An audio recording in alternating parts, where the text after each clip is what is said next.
Eh, bueno, antes de nada, decirte que eres la primera de esta segunda tanda de entrevistas que hago para este proyecto. Este proyecto, como te mencioné un poco el otro día, se llama Cuidando a los que cuidan.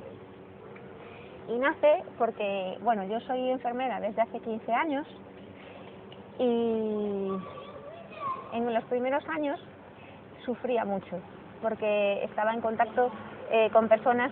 Siempre me tocaban en servicios muy dolorosos, de acompañamiento al duelo, enfermedades terminales, quemados, medulares. Bueno, y entonces era como que ese sufrimiento no encontraba la manera de colocarlo en el lugar que le correspondía. Entonces llegué a Barcelona, me puse a estudiar muchas cosas relacionadas con las terapias alternativas y el trabajo personal, el crecimiento personal, y eso siempre lo fui llevando a la enfermería, hasta el punto de que hace como 3 años trabajé en un ambulatorio en el que de repente mi figura como enfermera de cara a los pacientes era la misma, pero yo no me sentía igual, me sentía como una persona que atendía a personas y que me relacionaba desde ahí.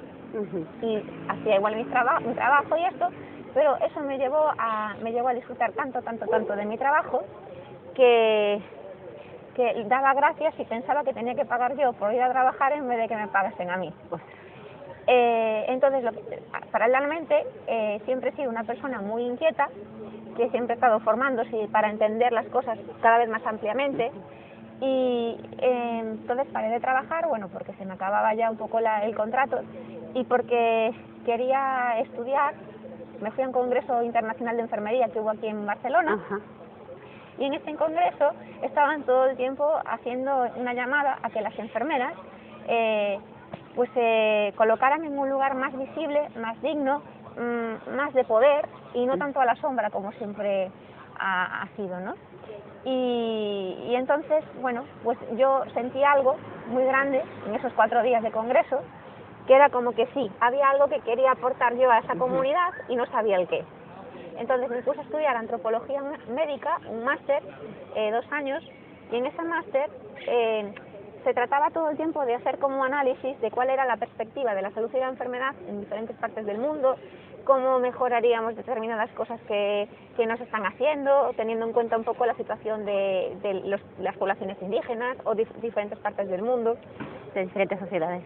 Y lo que pasaba es que dentro del sistema sanitario y los trabajadores de los sistemas sanitarios siempre los criticaban muy duramente. Y claro, yo como enfermera me sentía muy mal. Entonces mi trabajo de investigación para ese máster se basó en una pregunta que era ¿cómo atienden sus malestares los profesionales de la enfermería? Y entonces entrevisté a 11 personas de diferentes partes de España y de diferentes especialidades, y la conclusión es que no saben atenderlos, no saben atender sus malestares porque somos personas como el resto de los mortales, que no tenemos superpoderes, que no nos forman para ellos, y al final acabamos desarrollando pues enfermedades como ansiedad, depresión u otras patologías, incluso incapacidades, pues porque no hay nadie que nos acompañe acogiendo esta particularidad de nuestro trabajo, ¿no? Entonces, bueno, pues el año pasado estuve como reuniéndome con muchas entidades, fundaciones, ELIX, el Sergas en Galicia, o sea, me moví todo lo que pude, pero no se dio, no era probablemente mi momento. Y a raíz de esto que ha pasado ahora con el COVID, el hecho de trabajar como enfermera dando soporte a las residencias geriátricas, pues me hizo incorporar también la figura de las auxiliares. Yo solamente me centraba en las enfermeras por ser enfermera, no por quitar prestigio ni reconocimiento a la figura de las auxiliares. También decir que en algún momento del proyecto me gustaría que también estuvieran los médicos, pero para mí dentro del sistema sanitario hay dos energías, la masculina y la femenina. La energía masculina es la del diagnóstico, el tratamiento, la investigación, la técnica, y la energía femenina es la del cuidado. Y el papel del cuidado todavía no está colocado en el lugar que verdaderamente le corresponde. Supongo porque siempre ha sido una labor que se ha hecho más en casa y porque lo hacemos sobre todo mujeres. y siempre ha quedado un poco a la sombra. Es más del 50%, ¿eh? El femenino es enfermería, se relaciona con enfermería, con auxiliar, con médicos, sí, médicas sí, pero no es igualitario, ¿eh? No sé. No, y aparte que es como un trabajo que como se puede hacer en otros contextos que no sean el sanitario, es como que todavía no está bien colocado. Entonces, el propósito que yo tengo en este proyecto es generar un acompañamiento particular para nosotros y que cuando ya estemos en un lugar más visible y digno, entonces también entren los médicos a generar pues encuentros y ver que compartimos juntos. Vale, entonces ahora ¿qué pasa?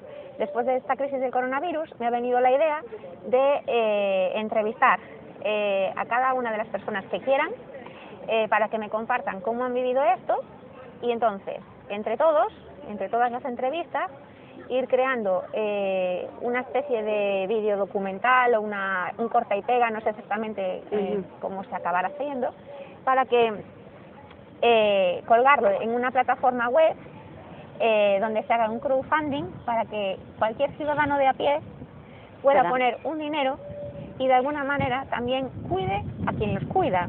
Y entonces también le damos una parte activa, que siempre el ciudadano o el paciente se queda en un lugar, parece que de menos responsabilidad y menos acción, y me parece que es interesante también que sean las propias personas a quienes en algún momento vamos a asistir, que también tomen parte de esto. Y de esa manera obtendría financiación para que el proyecto de los grupos guiados y esto, pues se arranque, ¿vale? Quizás el otro día no te lo acababa de explicar. Estupendo, así. Estupendo. Me parece una iniciativa, sobre todo desde el punto de vista de auxiliar de enfermería, ese tomar en cuenta esa valoración, decir, mira, también existes, ¿no? Porque es un colectivo que es como si nos sintiéramos la última ruedita del coche, ¿sabes? Desde el punto de vista es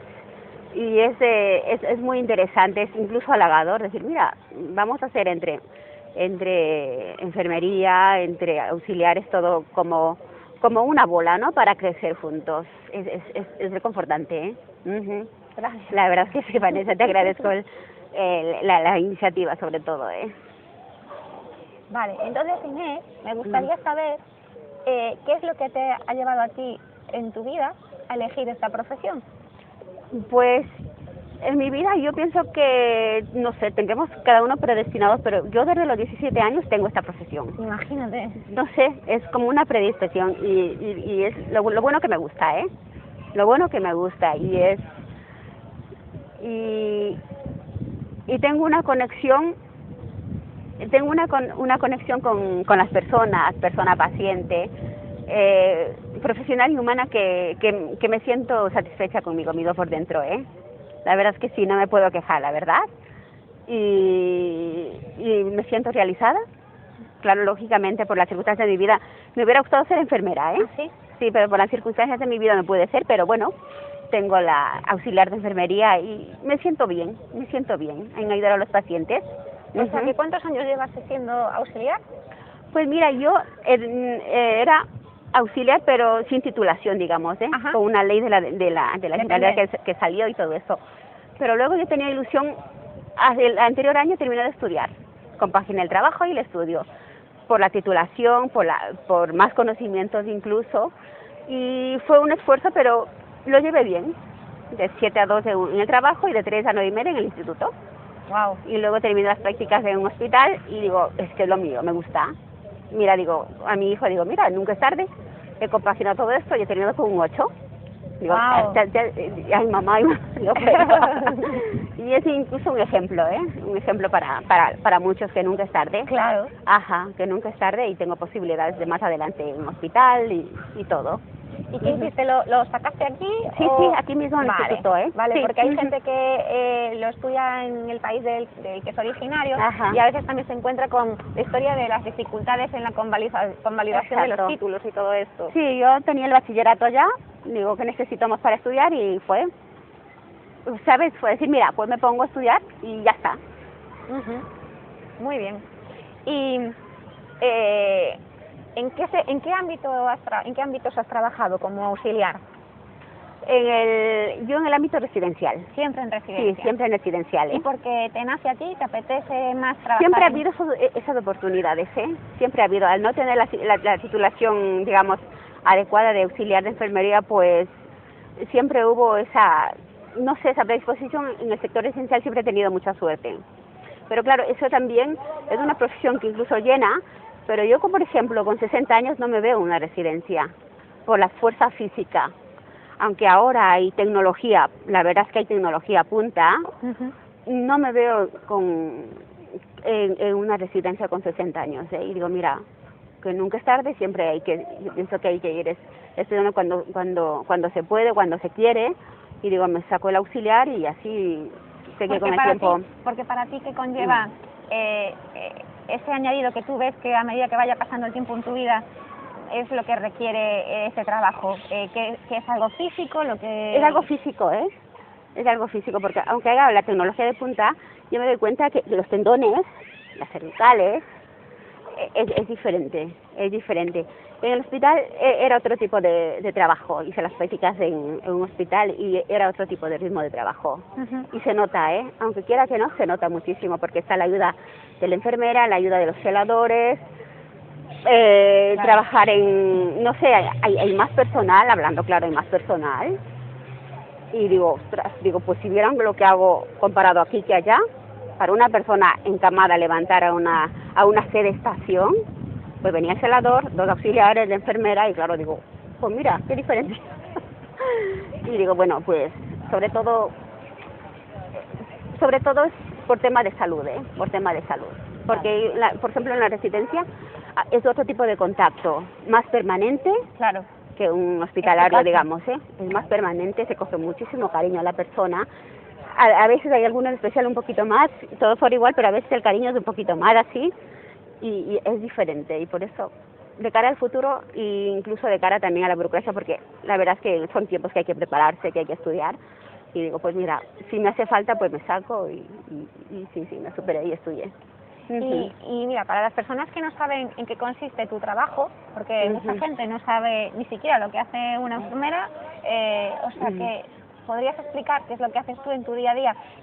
Creo que estaría bien que hiciéramos una diferencia entre un día a día normal y un día a día COVID en cuarentena, ¿vale? El día a día normal es un recuerdo bonito, Ajá. Habitación por habitación. Ajá, saludar habitación por habitación, los autónomos, buenos días, hola, venga, poco a poco, vamos, te dejo aquí el material, porque hay personas autónomas. Parece que se relaciona solo con sillas de ruedas, pero no, hay autónomas, y decir, gracias nena, aquí tienes tu esponja, tu toalla, y ellos poco a poco, si necesitas, tienes el timbre a la mano. Y otras personas, pues, con mi pareja de trabajo, pues, higiene, todo en condiciones, ponerse en silla de ruedas y directo al salón. Tiene la ventaja que es un centro que da con unos grandes ventanales a la calle, y es una y se le notan los ojos, mira qué buen día hace, qué sol, o qué nublado está. Es diferente. Y ahora con el COVID, pues bestialmente todo el inverso, Hubo la cuarentena, todos confinados a la habitación. Estas mismas personas que se ve que están lúcidas perdían la noción del tiempo, inapetentes. Fue bestial. El tema del COVID fue que nunca había visto antes igual, nunca había visto. Tanto de cara a ellos, tratar de explicarles, no pasa nada, ya pasará. Decía, señorita, pero ¿por qué? ¿Por qué estamos así? ¿Por qué no me sacáis? ¿Qué he hecho mal? Y claro, explicar a una persona incluso con demencia esa parte era muy complicado, es muy complicado, Incluso se perdieron muchísimo, la noción del tiempo, la noción de la vida. Y para estar así, decían, prefiero morir, y fue muy traumático, Iba a decirte, ¿cómo lo viviste tú? ¿Qué hacías en esa situación en la que te encontrabas, aparte de darle una explicación? ¿Qué hacías con eso que te provocaba el que te hablaran así ellos? Me sentía impotencia, sentía impotencia, porque además era como primavera, apetecía mirar el sol y todo eso. Yo me sentía impotencia, Fue, aparte de impotencia, un terror, un miedo. ¿Tenías miedo? Yo no podía dormir por la noche y llegaba al trabajo y me comenzaba a temblar las piernas y decía, tengo que entrar porque si no pierdo el trabajo, tengo que entrar. Y los primeros días yo pienso que a todos nos pilló sin el material adecuado y eso generaba más estrés, generaba más impotencia. ¿Y qué era? ¿Miedo asociado a algo? Sí, era miedo a lo desconocido y miedo a la muerte directamente, directamente a la muerte. Para mí fue algo terrorífico porque además yo pasé por un neumotórax hace 4 años y claro, yo relacionaba eso, ¿no? Y si me pilla esto, y si me pasa algo a mí, miraba a mis hijos pequeños, y es que para mí fue muy traumático, Pero sin embargo, pasaron los días, vino material, a veces se llega ahí con tanta faena que hay, y se olvida. Me pasaba que se olvidaba y me centraba en ellos. Me centraba en ellos, con todo lo que había, ya se centraba en ellos y decía, bueno, vamos a luchar. Y tenía la mentalidad, decía, porque hay personas que sí que pillaron, compañeros que pillaron el COVID. Y yo decía, yo tenía una ansiedad horrible, lloraba. Un día exploté con una compañera, con una enfermera y lloré. Porque eran los primeros días que la compañera de limpieza miraba con el mono y nosotros con una batita simple. Y claro, y decía, no puede ser. Y tuve un explote, que me sabe incluso mal, pero exploté. Claro. Exploté. Y decía, ¿cómo puede ser? Ella es nuestra compañera, es fundamental, nosotros también, y no tenemos el traje adecuado. Y comenzaba a llorar y a temblar. Y bueno, dice, cálmate, y bueno, luego me sentí bien, ¿sabes? Claro, como que cargaste ahí. Sí, me sentí bien, luego digo, lo siento.